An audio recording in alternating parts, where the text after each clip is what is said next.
Hi, I'm Rick Steves, here with a fascinating chapter in the long and inspirational story of Europe's art. In this hour, it's the grandeur of the Roman Empire, lavish decoration for lavish palaces, and massive monuments for massive egos. This is the art of ancient Rome. Thanks for joining us.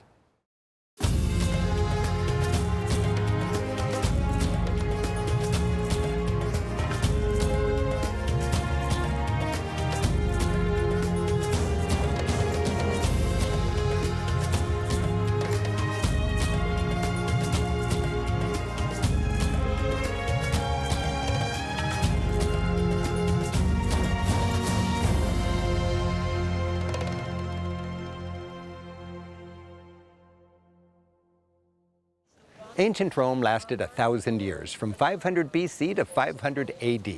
It grew for 500 years, peaked for 200, and fell for 300 years. Actually, it's a bit more complicated than that. But ancient Romans, with their vast empire, gave Europe its first taste of a common culture and left an enduring legacy of great art. We'll start with Rome's legendary beginnings, and then see how it rose to conquer its neighbors and win them over with engineering smarter and mightier than the world had ever seen. At its peak, Rome enjoyed unprecedented luxury. Huge arenas for entertaining the masses, monuments to egotistical emperors, and temples with glorious domes, all with a fine eye for beauty. We'll see how the pragmatic Romans came to embrace both Greek gods and the Christian one. Finally, we'll watch as the glorious empire fell, leaving a foundation for the rise of today's Europe.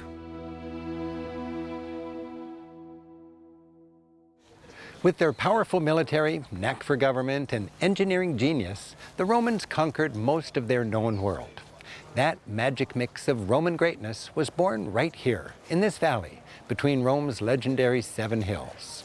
Back then, 6 centuries before Christ, Rome was just a collection of small tribes. It certainly was a humble beginning. In fact, this bronze she-wolf, which many believe is 2,500 years old, reminds us that legend says Rome's founders were raised by a wolf. But these earliest Romans were actually ruled by a mysterious Etruscan civilization that had long flourished across the north of the Italian peninsula. What we know about the Etruscans is mostly from the art discovered in surviving tombs, covered with frescoes and filled with sarcophagi, which were in turn filled with treasures. Here, I'm visiting the tomb of the Hescanus family, and the farmer on whose land it was discovered is giving me a little tour. The entire family was buried in several sarcophagi in this tomb. Familia Escana. We can read the family name, spelled what we would call backwards. Hescanus. Faint frescoes of an Etruscan funeral take us back to that mysterious pre-Roman world. Senior Hescanus rides the chariot into the afterlife. It's a pre-Christian judgment day, as a divine magistrate deliberates his case. A heavenly chamber orchestra plays as women in fine gowns and jewelry dance. The motion and realism captured by the 4th century BC artist is impressive. With each tomb excavated, archaeologists are piecing together the mysterious puzzle of Etruscan culture. Marveling at the etched mirrors, stylized bronze buckles, intricately decorated pot handles, and exquisitely crafted jewelry helps us appreciate the sophistication of this pre-Roman society. Finely carved funerary urns, stone boxes containing ashes of the dead, suggest the Etruscans were influenced by their ancient Greek contemporaries. But while Greek artists focused on the idealized human form, the Etruscans represented people as unique individuals, portrayed realistically, with wrinkles, crooked noses, and funny haircuts. These urns, with subjects lounging as if munching grapes with the gods at some heavenly banquet, make it seem that the Etruscans believed you'd have fun in the afterlife. The Romans threw out their Etruscan king in 509 BC and eventually rose to dominate the continent. It was here that the first Romans gathered to trade in what became their forum or market. Shoppers strolled the main street, or Via Sacra. They worshipped at the temples. Politicians gave speeches. Businessmen did business. And there was a wide-open piazza where they hung out, much as Italians still do to this day. Art permeated ancient Rome. To better appreciate how and why, I've invited my favorite Roman tour guide, Francesca Caruso, to take us back. Ah, this is a city of builders. Yeah, but the Romans are really practical people and great builders. And one thing that's interesting is that the Romans build a lot for people, not just for the gods, not just temples, but roads, sewers, bridges. And all of their buildings have to have three qualities. All their buildings have to be solid, useful, and beautiful. So I know this was the political and commercial center, but I can't imagine what it must have looked like in the day. Well, imagine standing here at the peak of the empire. We would have been surrounded by these immense buildings covered in marble, gleaming in the sun. All of the bricks in here must be imagined with a veneer of marble. White, certainly, but also an element of color. I imagine the city as just gleaming white marble. No, the classical white never existed in classical times. We have to get rid of this idea that Rome was a forest of white marble only. It's not true. There was color everywhere. And then we have to imagine this city and this place completely filled with statues, thousands of statues, maybe in Rome as many as one every two people. We imagine them as those empty-eyed white ghosts staring into nothing in museums, but those statues were painted, and they looked incredibly realistic. Painted eyes, painted hair, maybe a skin tone, maybe part of their clothing painted. So you could say Rome really was the city of art. It was. The Romans would never understand why we would have to pay a ticket to go see art in a museum behind a rope or behind glass. The art that we see in museums today lived with them, around them, wherever they went. And then on a celebration day when they had a big procession coming down the main street? Oh, it would have been right here. So imagine a procession with the prisoners in chains, wagons full of spoils. Imagine the trumpets, the flower petals thrown in the emperor's path, the cheering as they passed. They also had these wagons full of art that they brought back from these foreign lands as spoils. So imagine wagons full of statues and paintings and objects that people here had never seen. But so even the art was shown on the parade. And the art and the festival and the pageantry, it was a kind of propaganda. Yes, it's making everything visual. You're showing that you conquered. You use art and architecture to say that you're in power and that it's better to obey. Yes, it's all propaganda. So just how big was Rome at its peak? At its peak, the Roman Empire went from Britain all the way to the Middle East, and every inch of land overlooking the Mediterranean Sea was Roman. And they called the Mediterranean Mare Nostrum, our sea. Eventually, Rome did not refer just to the city, but to the entire Roman world. If you had to sum up the key to success for the Roman Empire, they're so successful. The Roman Empire was successful because of brutal military force, without a doubt, but also an incredible talent for assimilation. They assimilated their cultures, they admired them. Think of the reverence for Greece, for example. And Egypt. They were fascinated by Egypt and its antiquities, and they used Egyptian art both as propaganda and as inspiration. Think of the obelisks. There are more obelisks in Rome than there are in any place, even in Egypt. And they are everywhere today, and they were everywhere in antiquity, and they stood for the fact that Rome had taken over Egypt. But there was even an ancient Roman who had a tomb made in the shape of a pyramid, so we even have an Egyptian pyramid in Rome. And when you think of assimilation, that really included other people's religions. The Romans assimilated the gods of the people that they came into contact with and conquered. They actually invited them to come to Rome and protect them too. So in the Roman Empire, you could worship your own gods and keep your own customs as long as you obeyed and you paid your taxes. The Romans were infrastructure geeks and engineering wonks. If an ancient Roman tourist came to America, Their sightseeing bucket list would include a freeway interchange and the Golden Gate Bridge. In many ways, the art of Rome was engineering, building the no-nonsense infrastructure of empire and adding to that propaganda to celebrate that empire and keep people in line.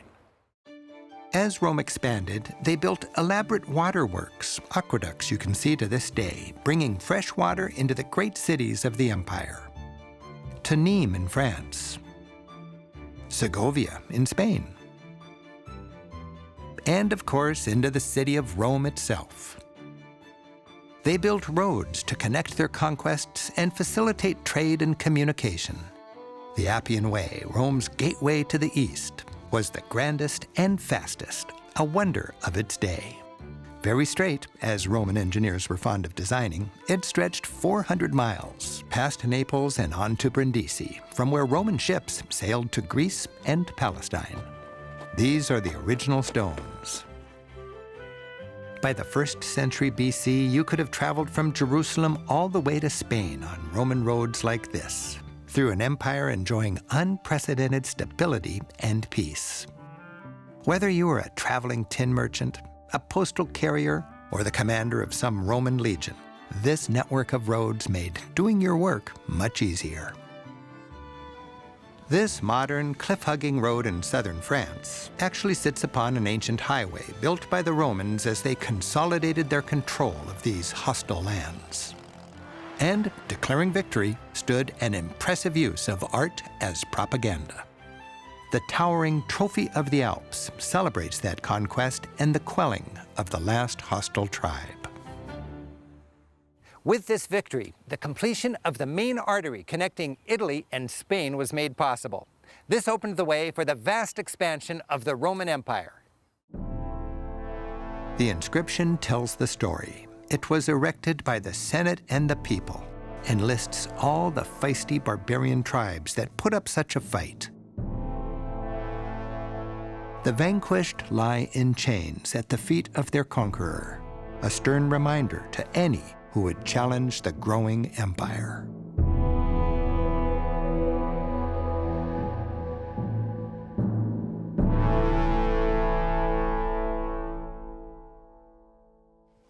Of all the cultures Rome conquered, there was one that was even more sophisticated than their own, and that was Greece.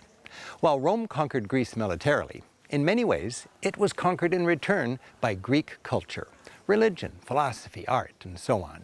And that assimilation actually elevated and refined Roman civilization. And thanks to this Roman reverence for all things Greek, much of ancient Greek culture has survived until today. As Rome respected and even co-opted Greek culture, we see parallels between the two societies. For example, while Zeus was king of the Greek gods, Jupiter was his Roman counterpart. Poseidon was the Greek god of the sea, while Neptune protected Roman sailors. Greek lovers embraced Aphrodite, and Roman Romeos prayed to Venus. And like the Greeks, the Romans earned the favor of their many Greek gods by sculpting them beautifully. The Romans built Greek-looking temples, but rather than carved out of stone, they were built more economically. No-nonsense structures of cement mixed with rubble, faced with brick, and then decorated with a stucco or marble veneer and a Greek-style facade. This Roman temple, built in what is now the south of France, is a good example of Greek culture shaping Roman. It's fundamentally an early Roman-style temple, a rectangular building on a high podium with steps leading up to a deep porch. But it came with a Greek facade and a Greek-style colonnade all around the building, much of it decorative with no structural function at all. Romans used the Greek look for their grandest buildings, from arenas to theaters and libraries. The three Greek orders appeared everywhere: Doric, Ionic, and the Roman favorite, leafy Corinthian, putting that Greek veneer of sophistication and architectural grace over the more pragmatic Roman building and culture.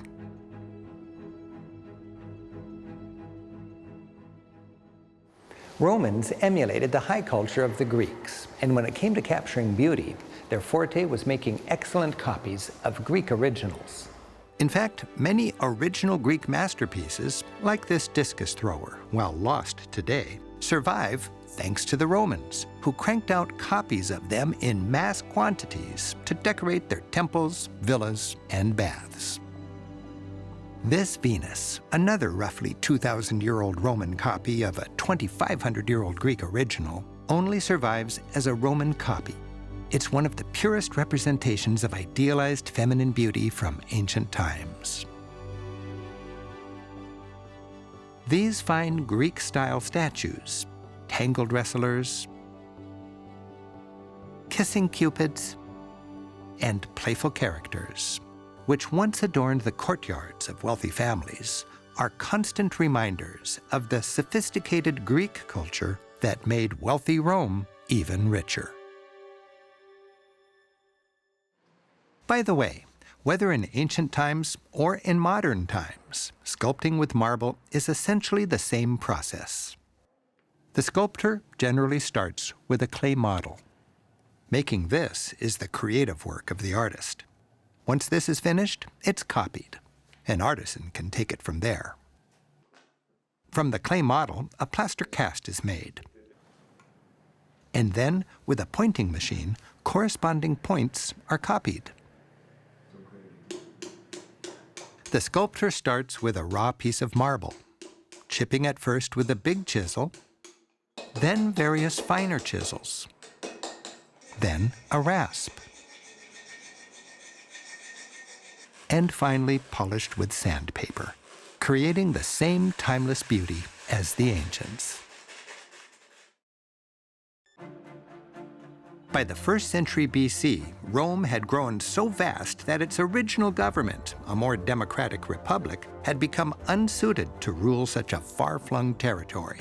That's when Rome went from republic to empire, from a focus on the collective good to the personal ambition of its ruler. And two dynamic men entered the scene. Hail Caesars! Julius Caesar and the next ruler, his great-nephew, who became the first emperor, Caesar Augustus, made sure the art of their time gave citizens confidence in their government. Portrait busts made it clear, looking into the eyes of the man who called himself the first among equals, you're confident that the ship of state was in good hands. Augustus ushered in that 200 years of relative peace and prosperity known as the Pax Romana, or Roman peace. This glorious altar of peace embodies the dawning of that optimistic era. For the next 2 centuries, the vast Roman Empire, the entire Mediterranean world, including much of Europe, enjoyed a golden age of good living and stability under Roman rule, at least according to the propaganda. These exquisite reliefs celebrate Rome's success and its prosperity. The goddess of fertility is surrounded by symbols of abundance. And the message is clear. We should be thankful for our emperor. It's a nice message, but the peace that altar celebrates came by oppressing and exploiting people in faraway lands. Throughout history, the victors get to shape their legacy through their art. The empire's great wealth, booty, taxes, and slave labor flowed inward to the capital, creating the greatest city ever seen, with a population of over 1 million. The city of Rome was the wonder of its age, adorned with marble temples, grand arenas, gleaming statues, a chariot racecourse to accommodate 250,000 fans, and more, all on a scale never before seen. Soon, the city of Rome was ornamented with the Roman specialty, supersized monuments built on a colossal scale. Of all the grand monuments of the empire at its peak, the most colossal must have been the Colosseum, a huge sports stadium where trained gladiators fought to the death.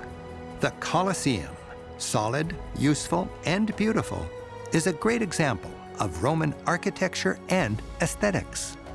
While this megastructure is a no-nonsense Roman design, Again, the facade is Greek, decorated with the 3 Greek orders of columns: Doric, Ionic, and Corinthian.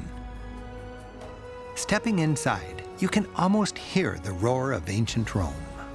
Romans filled and emptied the Colosseum's 50,000 seats as quickly and efficiently as we do our super stadiums today. It's built with 2 theaters facing each other. That's what an amphitheater is. So twice as many people could enjoy the entertainment.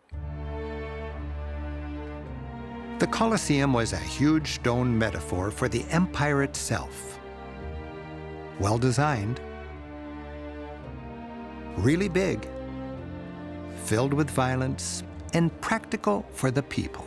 In this case, keeping the restless masses entertained.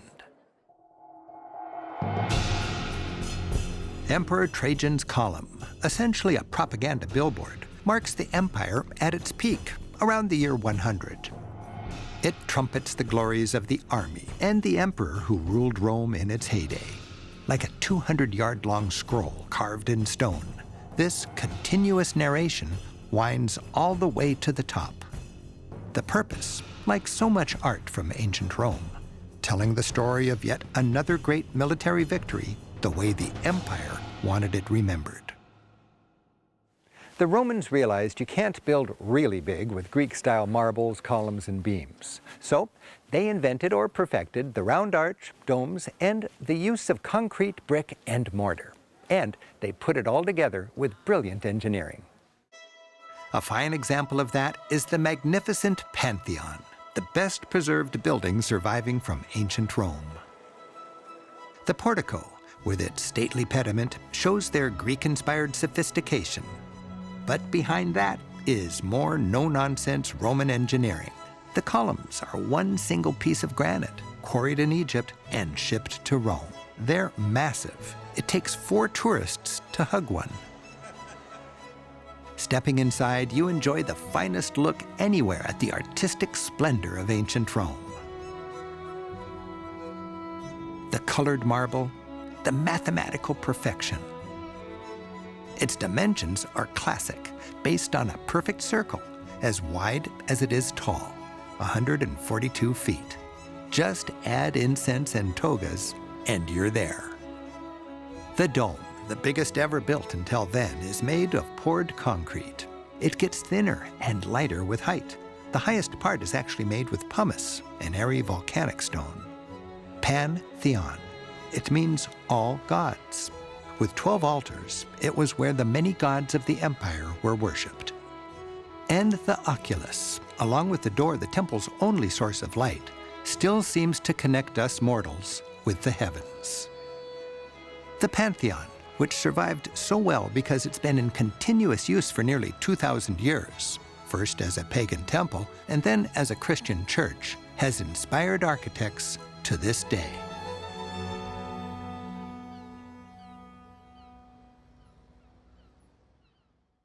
By the way, throughout the ages, people mined once glorious buildings as quarries. Imagine, they were stacked with pre-cut stones free for the taking.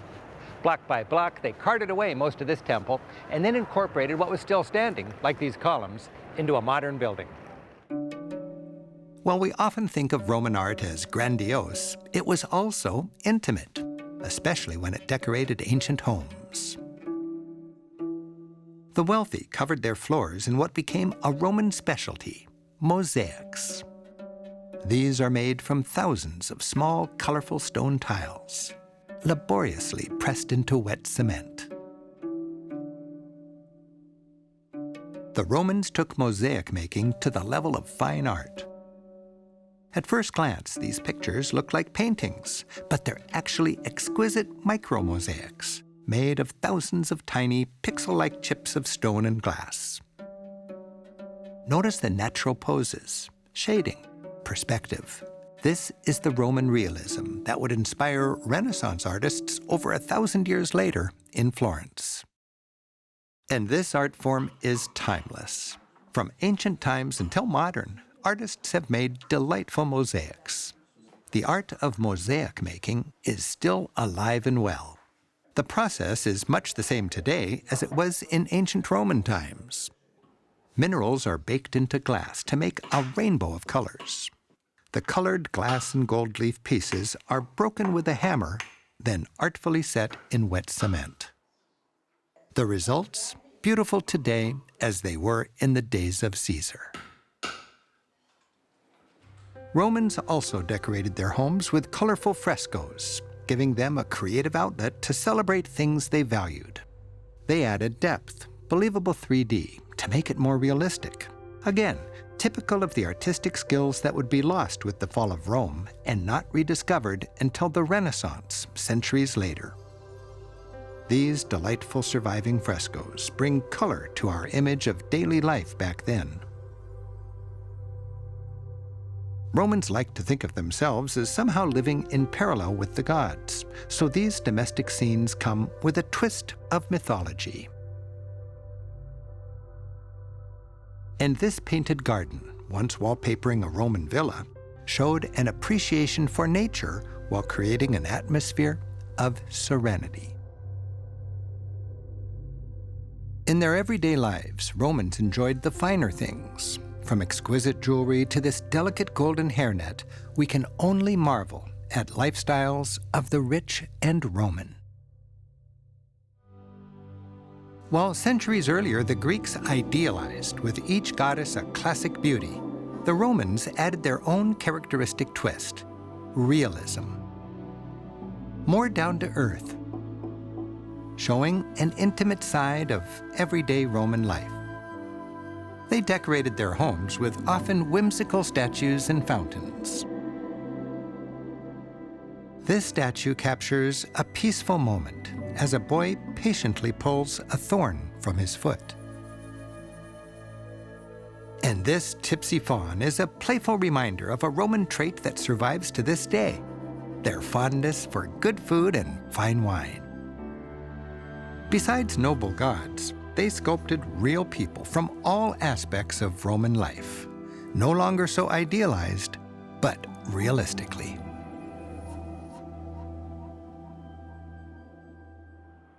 Not only did the Romans copy the Greek style, they supersized it. These huge statues once decorated a bathhouse. The centerpiece, the largest intact statue from antiquity, tells a story that comes with a moral. Roman mythology was part of their religion, and it was often used to teach preferred societal values. This art tells a story with a message. Once upon a time, an evil queen was tied to a raging bull. The action is masterfully captured. You can almost hear the bull snorting. While the myth is a long story, anyone visiting this bathhouse and passing this statue would be reminded quite graphically of its moral: that in Rome, justice prevails. The Romans sculpted ultra-realistic warts-and-all portrait busts of themselves, people like you'd meet on the streets 2,000 years ago. The Romans revered their ancestors and family, much like Italians do today. So wealthy Romans commissioned statues of Dad and Grandpa for their homes. They also needed busts of their leaders to post, as we do even today, at official places all over town.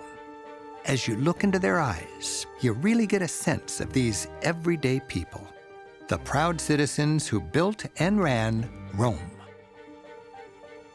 While ancient Rome's architecture was monumental, its portraits, whether sculpted or painted, humanized the Romans. They were just people, people like you and me, without electricity.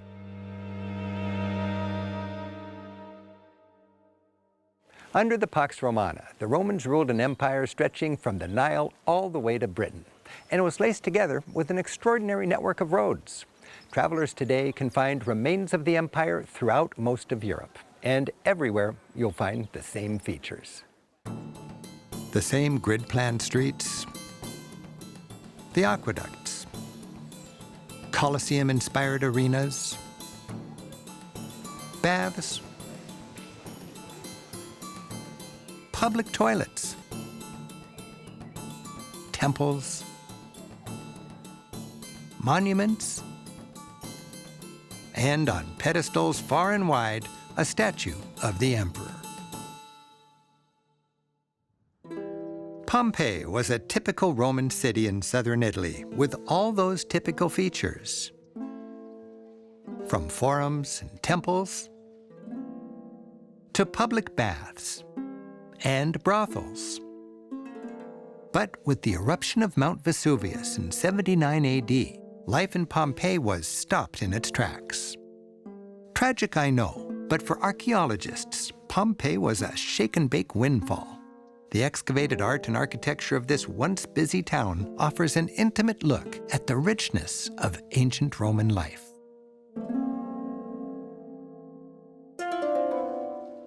The main square, or forum, was Pompeii's commercial, religious, and political center. The Curia housed the government. It was built of no-nonsense brick and mortar, originally faced with a veneer of gleaming marble. The Basilica, or Law Court, was nearby.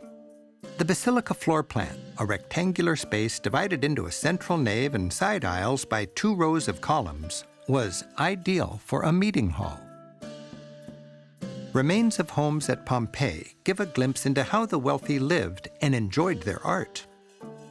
The House of Vetti, the home of a rich merchant, shows the typical layout of a mansion.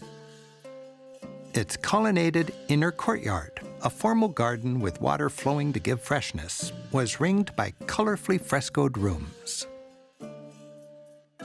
Dining rooms were often richly decorated. Here, little cupids go about everyday life in Pompeii, harvesting crops, taking your knocks on a chariot, and enjoying the local wine. Water was abundant in this well-plumbed city. Fountains provided a social center at intersections, and a steady stream of water flushed the chariot-rutted streets clean.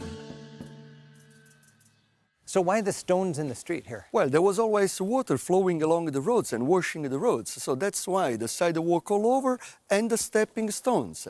So the pedestrians Yes, walk across could and not cross get wet? road, avoiding wet feet. Very smart. Pompeii's artifacts show off the ancient city's love of art and the good life. These bronze statues, like so much of the art from Pompeii, are 1st century BC Roman copies of 4th century BC Greek originals. Resting Hermes with his tired little heel wings is taking a break, but it's clear he'll be flying off again soon. This wine-loving woodland god, or satyr, singing and snapping his fingers to the beat, is clearly living for the moment. True to the Epicurean seize-the-day philosophy, many Romans embraced and celebrated. Pompeii's many finely crafted mosaics reflect the sophistication and wealth of the city and its people. Culture, including music and theater, thrived at Pompeii. This mosaic takes us backstage just before curtain time. Actors get dressed, instruments tuned, and the masks of comedy and tragedy are ready to go. This detailed and realistic mosaic shows street musicians boisterously entertaining those not quite up to a night at the theater. Venus, the goddess of love, was a Pompeii favorite. Statues are intimate and impressively realistic. The much-copied 3 Graces celebrated elegance, beauty, and a love of life. A reminder of how fleeting life is and was on the fateful day nearly 2,000 years ago when that volcano blew. The comforts of Roman life stretched to the far reaches of the empire, even to the cold, rainy British Isles. For example, the Roman city of Bath was famous as a spa town. Taking full advantage of its mineral hot springs, it was like Rome away from Rome. This pool is still lined with its original lead, 9 tons of it. You can almost imagine those Romans lounging around, sipping wine, schmoozing, just like they did far away in the city of Rome. Colorful mosaics and mysterious reliefs are a reminder of the elegance and artfulness of Roman life, even in distant Britannia. The hot thermal water still bubbles past ancient bricks. enjoy some quality time looking into the eyes of Minerva, goddess of the hot springs.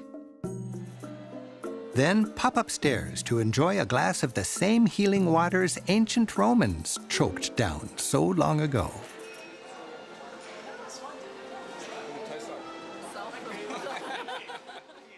The emperor's agenda was to Romanize his people, to create a populace that was thoroughly Roman. Wherever they lived in the empire, people expected and got the standard features of a Roman city: roads, running water, arenas, and theaters. And this was for good reason. It was a bribe. Conquered people would accept Roman rule in exchange for the infrastructure of good living. Rome's legacy shines to this day in huge construction projects across its vast empire. Wherever they conquered, they built, and that included walls to protect it all.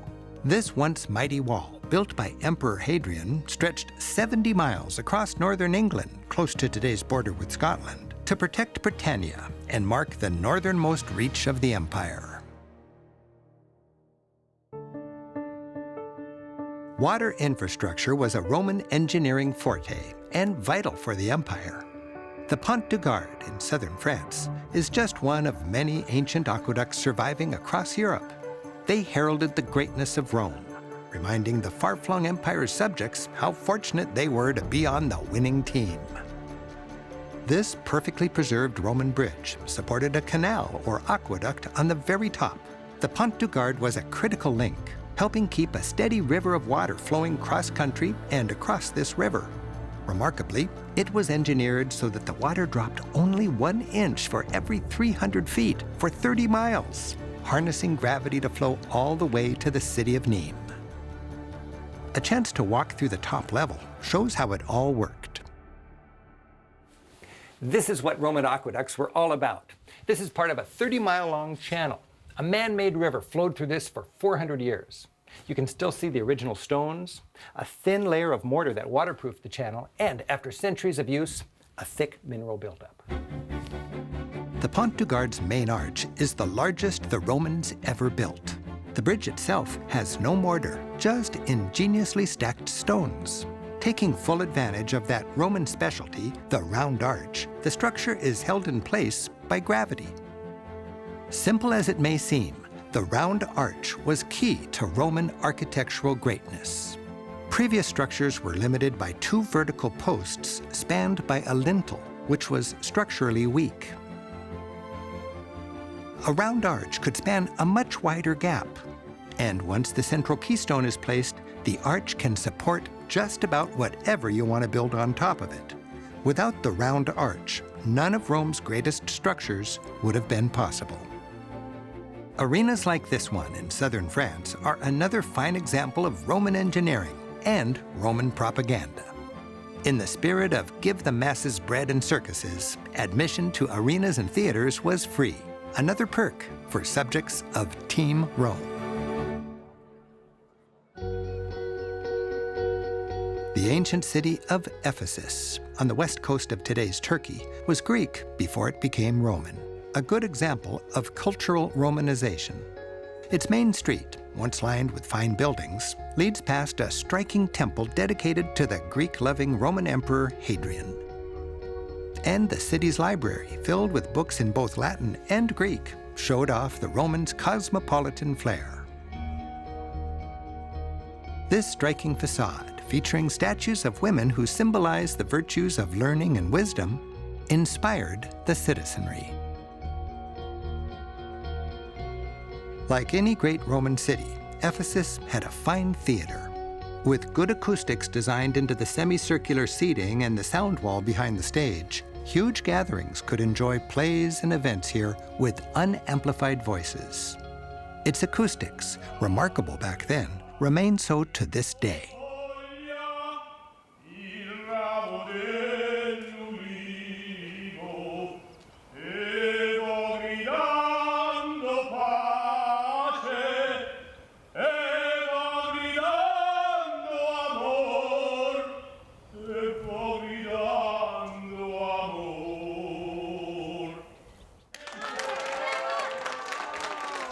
To To estimate an ancient city's population, archaeologists consider the capacity of its theater. Ephesus was big. It needed a theater that could seat 25,000. And imagine, it was just one city in the vast Roman Empire. From Egypt and Greece to Spain and Britain, the Roman world seemed united, and it seemed the Roman Empire would last forever. But there was just one small flaw in the plan: people. After centuries of relative stability, Rome began its fall, partly because of some bad emperors. Sure, some were good and some were mediocre, but many were downright evil. As they were invested with immense, almost godlike power, with egos as supersized as their empire, they left plenty of portrait busts. There were empire builders like Augustus, wise leaders like Hadrian, and crazy rulers like Caligula. The last great emperor of the Pax Romana, Marcus Aurelius, sits on his horse atop Capitoline Hill in Rome. The original, housed nearby out of the acidic modern air, is a rare surviving equestrian statue from antiquity and a great symbol of Rome at its peak. Reliefs, as if part of a PR campaign, show off the emperor ably performing the duties of state, keeping his empire humming. As the chief priest, or Pontifex Maximus, he sacrifices a bull. He vanquishes the barbarians and parades through Rome on a chariot, trumpets proclaiming the glory of Rome, winged victory on his shoulder.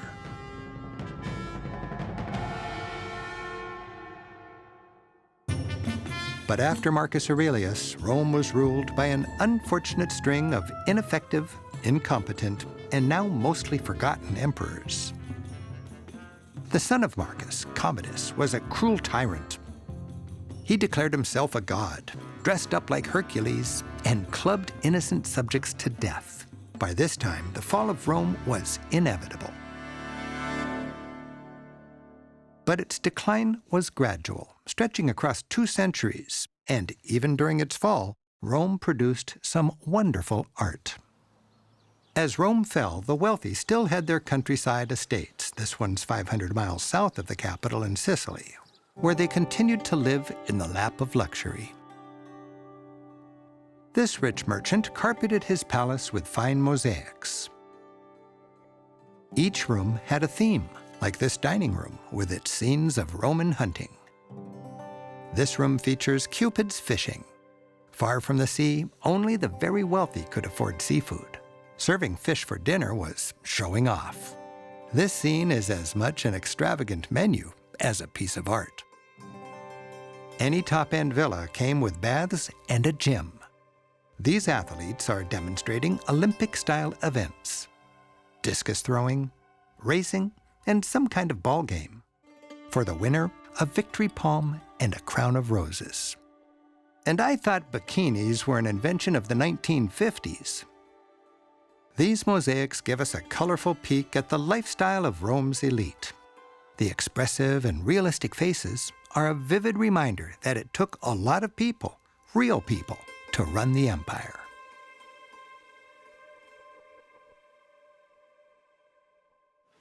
With its imperial might and all the stories of persecutions and hungry lions in the Colosseum, it's easy to forget that in Rome's later years, it was both threatened by and then energized by an obscure new religion creeping in from the East: Christianity. At first, pagan Rome persecuted the Christians. They worshipped secretly and buried their dead in underground catacombs scattered outside the walls of the city. The tomb-lined tunnels stretch for miles and are many layers deep. Some of the early Christians buried here had been killed for their faith. And later Christians carved out niches nearby to be buried close to these early saints and martyrs. Even before Christians could worship openly, they communicated through art, and much of that was funerary art, as seen on these sarcophagi. The anchor was a symbol of salvation before the cross was used. In ancient times, Jesus was portrayed as a good shepherd. And people prayed or praised God with hands raised.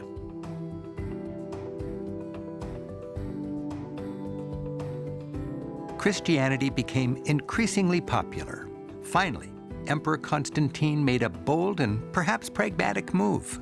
Following a vision that he would triumph in battle under the sign of the cross, Constantine legalized the upstart religion in the year 312. Once legalized, Christianity spread all across the empire. Pagan Europe soon morphed into Christian Europe. The emperor converted, and before long, the once obscure Jewish sect became the state religion of the entire Roman Empire. In the year 300, you could be killed for being a Christian. In the year 400, you could be killed for not being a Christian. Church attendance boomed, and Emperor Constantine built the first great Christian church right here, San Giovanni in Laterano, St. John's. Grand churches sprang up everywhere. San Giovanni in Laterano became the First Vatican, the original home of the Bishop of Rome, or Pope. Today's 17th century Baroque church, which sits upon its ancient foundations, is filled with symbols of Christianity's triumph. The gilded bronze columns that once adorned a pagan temple. The original doors from Rome's Senate House. And, in a box above the altar, the supposed skulls of those early Christian pioneers and martyrs, Peter and Paul. With the acceptance and growth of the church, Christian art and architecture could now blossom. As Rome was the empire's capital, it now became the capital of Christianity. It was a magnet for pilgrims. The Holy Stairs were a major stop. They're supposedly from the palace of Pontius Pilate, brought to Rome by Emperor Constantine's mother. Pilgrims, believing Jesus climbed these very stairs, hoped, as pilgrims still do, to be blessed if they scaled them on their knees. And the great art all around them inspires to this day. The Roman Empire that had united Europe for centuries was crumbling. Government was collapsing, the city of Rome had been sacked, and marauding tribes ravaged the landscape. But in all that turmoil, one last institution was standing strong against the chaos: the Roman Church. Christianity transformed the ancient city of Rome. The pagan Pantheon Temple was rebranded as a Christian church. Statues of senators were rechristened as saints. An emperor's tomb became the Pope's fortress. Trajan's column would be topped with a saint. And the spot where Peter had been executed and buried would eventually be crowned by the grandest building in the city, St. Peter's Basilica.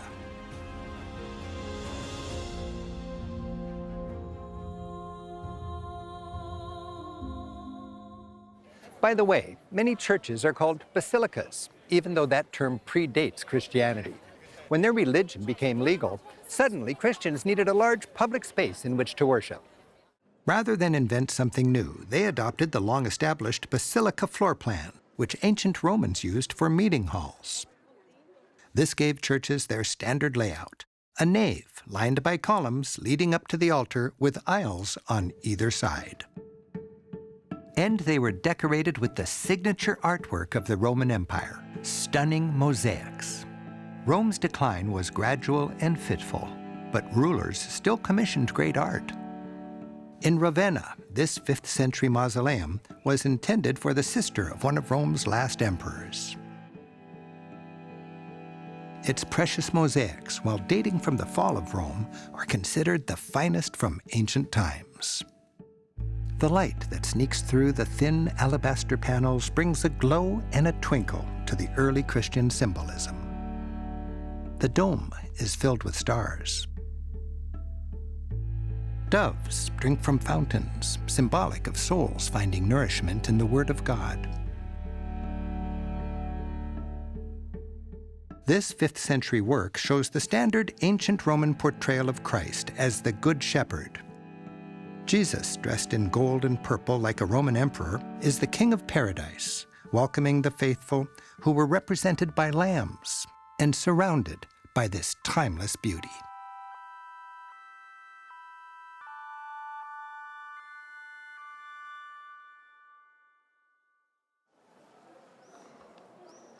This church captures the last chapter of Roman glory. Its sanctuary, an oasis of order, was meant to assure everyone that, despite the chaos around them, all was right with the world. Its familiar Roman mosaics, countless vibrantly colored cubes the size of your fingernail, give the church an ethereal glow.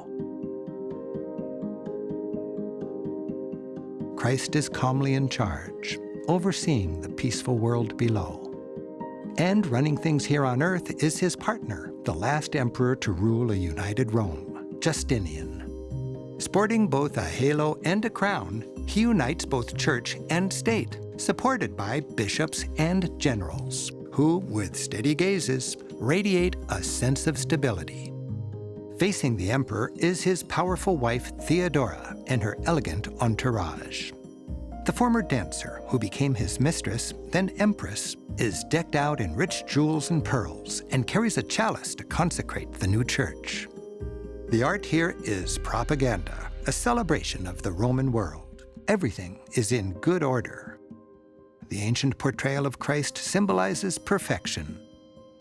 The stylized cross is flanked by two angels declaring victory.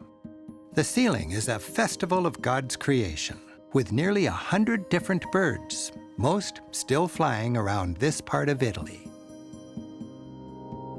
And everything swirls around a sacrificial lamb, which symbolizes Christ, supported by 4 angels.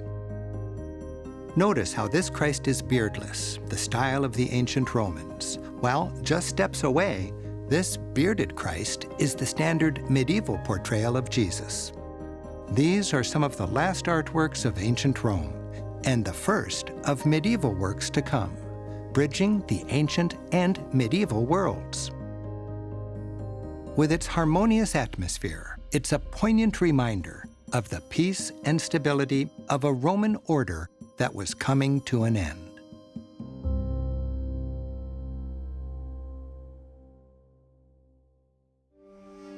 Despite the stabilizing influence of Christianity, Rome's decline was inevitable. The fall of Rome had many causes.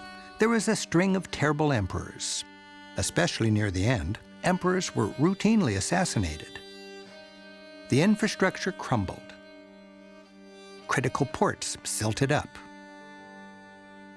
Subjugated people, the so-called barbarians, rose up. Rome's legions were sent backpedaling as the once invincible empire gradually shrank. Even the walls of Rome itself were breached, and the city was looted and sacked, vandalized by a tribe actually called the Vandals. Finally, in 476, the last emperor checked out, flicked out the lights, and plunged Europe into a political vacuum, ushering in centuries of relative darkness, poverty, chaos, and war. The once great capital city of 1 million people, repeatedly ravaged by barbarians and plagues, eventually lost over 95% of its population. The place where Rome began, the Forum, was abandoned, later nicknamed the Cowfield. Rome's grand structures crumbled, were built over, and eventually got buried under centuries of rubble, silt, and today's modern city. Yes, Rome fell, but its spirit lived on, in the Latin language, in laws and literature, in the Roman Catholic Church, and in its monumental art and architecture, grandeur that would inspire Europe for centuries to come. Rome, nicknamed the Eternal City, gave European civilization a strong cultural foundation, strong enough to help it get through 1,000 years of Middle Ages. And that's another story. Thanks for joining us. I'm Rick Steves, celebrating the joy of European art.